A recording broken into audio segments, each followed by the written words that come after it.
আসসালামু আলাইকুম প্রিয় পেঁয়াজের বীজ উৎপাদনকারী ভাইরা।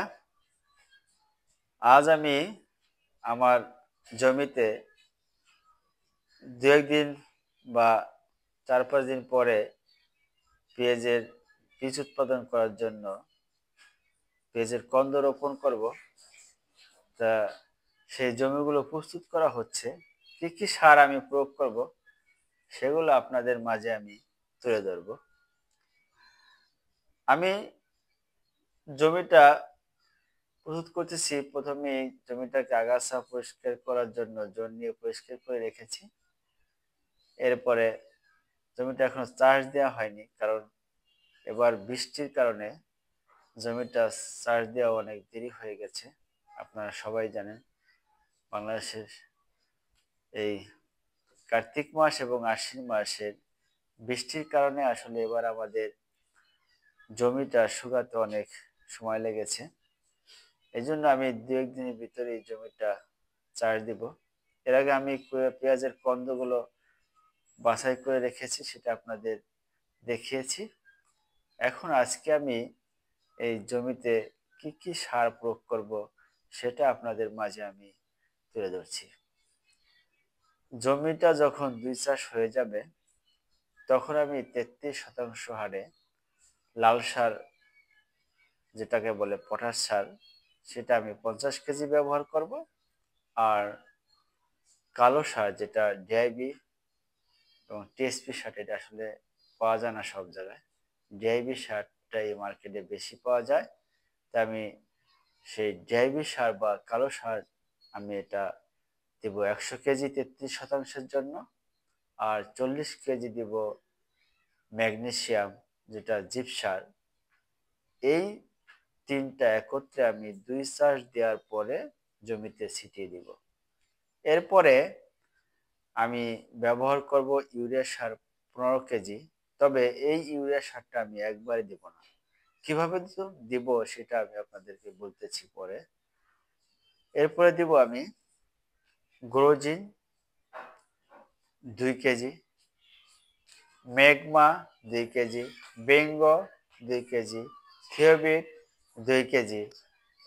এই সারগুলো আমি কখন ব্যবহার করব?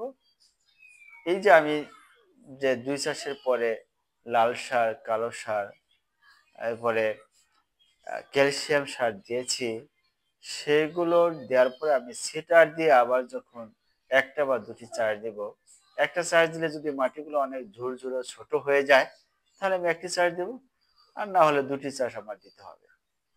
একটি চাষ দেওয়ার পর যখন আমি কন্দগুলো রোপণ করব, তার আগ মুহূর্তে আমি এই গ্রোজিং, ম্যাগমা, থিওবিট, ভিঙ্গ, এই সারগুলো আমি অনুখাদ্য সারগুলো ব্যবহার করব। 5 থেকে 6 কেজি ইউরিয়া সারের সাথে মিশিয়ে দিব।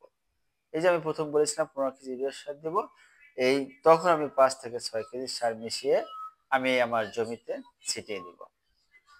ছিটিয়ে দেওয়ার পরে আমি এরপরে কন্দগুলো রোপণ করব।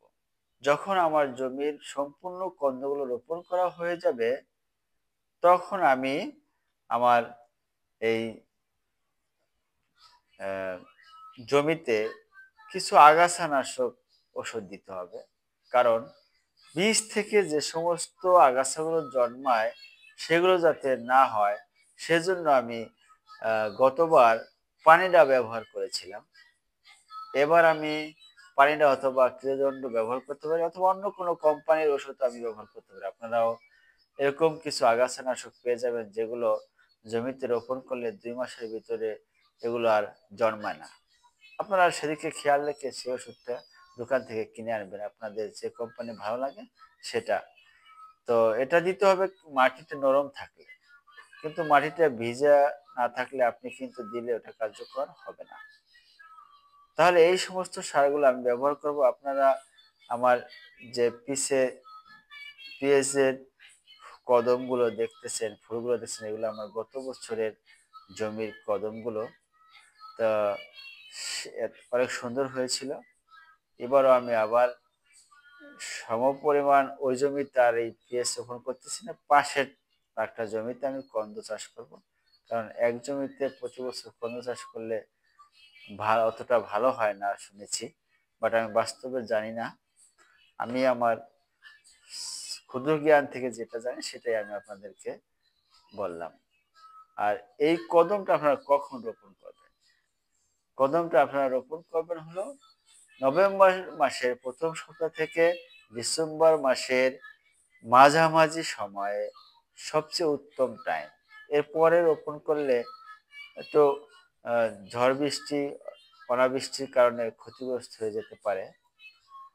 তো এই আগে লাগানোটাই ভালো আমি মনে করি। তারপরে আপনারা যে সময় লাগান সে সময় রোপণ করবেন। তো আমার ভিডিওটা যদি আপনাদের ভালো লাগে, লাইক সাবস্ক্রাইব করবেন। আর আপনারা ভালো থাকবেন। আল্লাহ হাফেজ। আসসালামু আলাইকুম।